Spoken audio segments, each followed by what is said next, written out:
Inflation at labor force survey ating pag-uusapan kasama si National Economic and Development Authority Undersecretary Rosemarie Edilion. Yusek Edilion, magandang tanghali po. Yes, magandang tanghali po naman. Yusek, bumagal pa ang inflation rate sa bansa nitong September 2024. Tiwala po ba ang NEDA na makakamit ang target inflation para sa taong ito? Yes, tama yan. No? Isa yan sa magandang balita nga. No? Bumaba ang, nag-slow down yung ating inflation. 1.9% siya nitong September. So, mula January of this year until September, ang year-to-date natin na inflation rate ay 3.4%. So, if you would recall, ang target natin is between 2 and 4% na average for the year. At yes, malaki ang tiwala namin na na talagang mahihit natin yung target na yan. Yusek Edilion, ano pa po yung mga strategic measures ng pamahalaan para maging sustainable yung mababang inflation rate ng bansa? Yes. With respect to inflation, ang talagang lookout namin dito yung sa pagkain, no? Kasi talagang alam naman natin na kailangan nating siguraduhin yung ating food security. So, actually, last year pa, no, nag-create ang Pangulo ng Interagency Committee on Inflation and Market Outlook. So, may subcommittee tayo on food, mayroon ding subcommittee on non-food. So ang ginagawa nito is talagang tinitingnan yung mga trends dito sa atin sa bansa at saka sa labas ng bansa rin para ma-anticipate. Kasi ang kailangan talaga dito anticipated natin yung yung mga kung ano ng mga developments para meron pa tayong pwedeng magawa.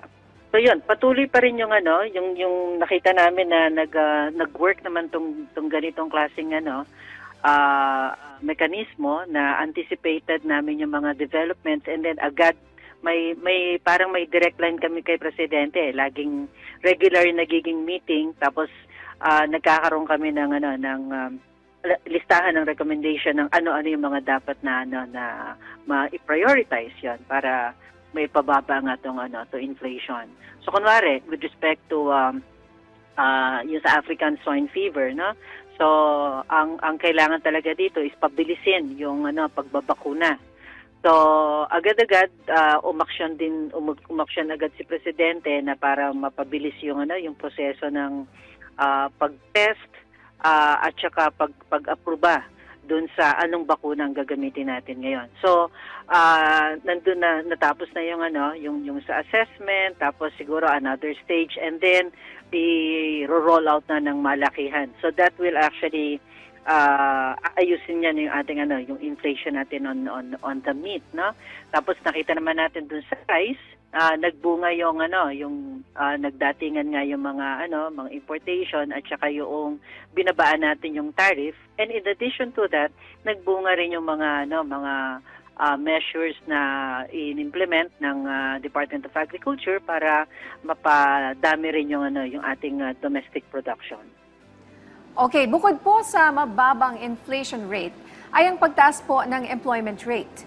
Ano naman po yung mga factors na nag-contribute sa pagbaba ng unemployment rate sa bansa mula po noong taong 2023 hanggang 2024? Tama, no? Isa rin yun sa magandang balita. Actually, yung ating labor market has really been very, tawag namin dito, malakas talaga yung ating labor market, no? Unemployment rate natin bumaba to 4%. Tapos, isa rin ditong nakatulong talaga yung unti-unti talagang pag-recover ng ating tourism industry kasi nakita namin na tumataas na employment dun sa related kunwari yung mga accommodation, yung sa mga restaurant, yung sa mga even sa arts and entertainment. So magandang bagay yung na yan, yung nakikita namin na datos na yon. Tapos yung sa yung ibang sector like wholesale and retail trade activities, nakatulong din sa paglago ng employment. Tapos ang tingin namin dito, nakatulong din dito yung inflation kasi nga dahil sa easing yung ating inflation, so mas naging kampante yung mga consumers to spend Tapos, syempre, pag halimbawa tumataas yung demand, so may karampatang increase din in employment. Apo. Yusek, pwede niyo po bang ipaliwanag sa amin itong trabaho para sa Bayan Plan at ano po yung significance nito para sa employment dito sa bansa? Yeah. So, salamat sa tanong. No? Actually, we're going around the country para gawin tong consultation para sa trabaho, para sa Bayan Plan. It's a 10-year plan. As you know, required siya doon sa Trabaho para sa Bayan Act. No? It's a 10-year plan at ang objective namin dito is maging very dynamic yung ating labor market, maging very agile, ganyan. Kasi ang nakikita natin, although bumababa yung unemployment rate natin, nakikita natin na mataas pa rin yung underemployment. Tapos yung quality ng employment, yun ang isa sa kailangang ayusin pa. Tapos syempre may mga nagrereklamo din ng mga employers, yung sinasabi nilang job skills mismatch, no? Yung nakukuha nilang mga workers sa kanila, hindi enough yung skills. So ito mga to, ibig sabihin, hindi maayos yung pag-prepare sa ating workers. At the same time, hindi natin na-anticipate siguro kung ano talaga yung kailangan ng ating mga employers. So, kailangan nating patatagin itong mga mekanismo na to. Kung paano mo yung pag-anticipate ng kailangan na skills, kung paano mo i-prepare talaga yung mga future na employees, tsaka yung sa kasalukuyan na rin. Tapos at the same time, ang gusto rin namin is ma-identify na ano-ano ba itong mga sektor na ipa-prioritize natin. Ang gusto namin yung mga sektor na para mapababa talaga yung mga goods and services na heavily demanded by Filipino consumers.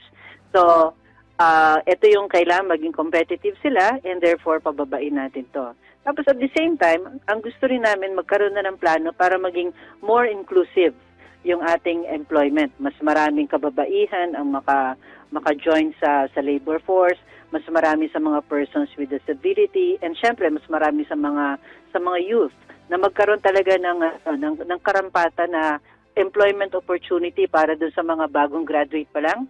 Hindi yung 'di ba yung laging problema na hirapan silang kumuha ng first job kasi wala pa silang experience. Para sila magkakaroon ng experience. So ito yung ganito. Mga ganitong klaseng mekanismo ang binabalangkas namin dito sa Trabaho para sa Bayan Plan. Ano naman po itong isinusulong na Konektadong Pinoy Bill at ano po ang kahalagahan nito pagdating sa oportunidad sa upskilling at retooling ng mga kababayan po natin? Yeah, ito kasing Konektadong Pinoy Bill, no? Ang layunin talaga nito is ma-reach ang bawat mamamayan magkaroon talaga ng easy and affordable access to internet. Kasi alam naman natin na marami na talaga ngayon ang mga transaksyon na available online o kaya ginagawa na online. Tapos alam din natin na maraming mga services ang mas marami silang makukuha or malalaman, no, kung meron silang access sa internet, kahit man lang yung sa knowledge exchange, no. Tapos kunwari nagkakaroon tayo ng problema sa yung masyadong mainit, ganyan. So kailangan natin mag-cancel ng face-to-face classes. Pwede pa rin magtuloy yung learning, no, kung meron silang magandang internet. So yun ang yung numero unong layunin nitong Konektadong Pinoy. Para noon, tinitingnan natin ano ba yung mga nagpapamahal. Nagpapamahal sa serbisyong to. Baka naman pwedeng ayusin to para lahat ng Pilipino makinabang dito sa internet access at saka yung mas mabilis na access sana para hindi yung masyadong matagal na loading kasi ibig sabihin yan kailangan mag-invest palalo, no, ng ating mga telcos. Pero sana hindi na maipatong pa yung mga iba pang cost sa mga consumers natin. Yusek, dahil sa kasalukuyang inflation at employment rate sa bansa, ano po sa tingin ninyo yung impact nito sa ating mga kababayan ngayon dahil holiday season? Oh yes. Kaya sabi nga namin, we're in for a very good holiday, no? Kasi, well, number one, dahil nga sa pababa yung nag-iis na yung ating inflation, no? So, ibig sabihin nito, nandyan yung confidence. Pwede talaga silang maging confident sa tungkol sa mga kalakaran sa presyuhan ng mga consumer goods. So, nakikita namin na po pwedeng tumaas talaga ang demand, no. Una sa lahat, talaga naman tataas ang demand dahil dito sa dahil sa Kapaskuhan nga, no. Pero in addition, dahil sa mas mataas ang confidence, so mas mataas pa na na demand to. And I'm sure yung ating mga business sector naman, I'm sure magre-respond sila dito, no? Para take advantage of itong magandang, kasi tawag namin dito umaayos na purchasing power, no. So itong lumalakas na purchasing power ng ating mga kababayan, so magre-respond sila dito by employing more kasi magpo-produce sila ng mas maraming goods and services, so kailangan nila mag-employ. So we get into yung sinasabi namin na virtuous cycle. So, maganda ang ating hinaharap, magtuloy-tuloy sana. Siyempre, samahan din natin ng dasal. Actually, sinasabi din na meron tayong La Nina na dadating. Pero, nung tinitingnan naman namin ang mga forecast ng Pag-asa, it will be a weak La Nina. So, ang kailangan lang talaga is mag-prepare tayo kasi magkakaroon ng siguro mga pailan-ilang na lugar na makaka-apekto na maapektuhan nung maraming ulan. Kailangan lang ready ang ating pamalahan, lalo na yung local government units, no, kung paano mag-respond dito. But apart from that, nakikita namin na magiging maayos ang ating magiging maganda. Yan, magiging maganda ang ating holiday season. Mensahe nyo na lang po sa ating mga kababayan. Ayan, para siguro ang mensahe na lang din namin is we actually parang na-appreciate din namin, no, kung paano yung nagre-respond ang ating mga kababayan, especially yung mga nagtatrabaho, yung mga workers natin na talagang nagiging yung nakikita namin yung sipag ng Pilipino, at sana patuloy tayo na especially yung sa innovation part, kasi yun din ang isa na makakatulong para magkaroon pa tayo ng dagdag na pagkakakitaan at dagdag na magiging trabaho, at makakatulong din yun sa patuloy na pagbaba ng ating mga presyo. So yung government po nakalinya po talaga lahat itong mga roadmap na to, kung paano natin mapapaigting palalo yung ating employment, kung paano tayo mag-promote pa ng more innovation, at yung mga access to services, nandiyan po, nakalatag po yan. Lagi po kayong mag-antabay sa mga announcements kasi every now and then magko-consult po kami sa inyo, and we really value your inputs, and most especially po sana lahat po tayo magtulong-tulong para dito. Yun lamang po. Maraming salamat po sa inyong oras, National Economic and Development Authority Undersecretary Rosemary Edilion.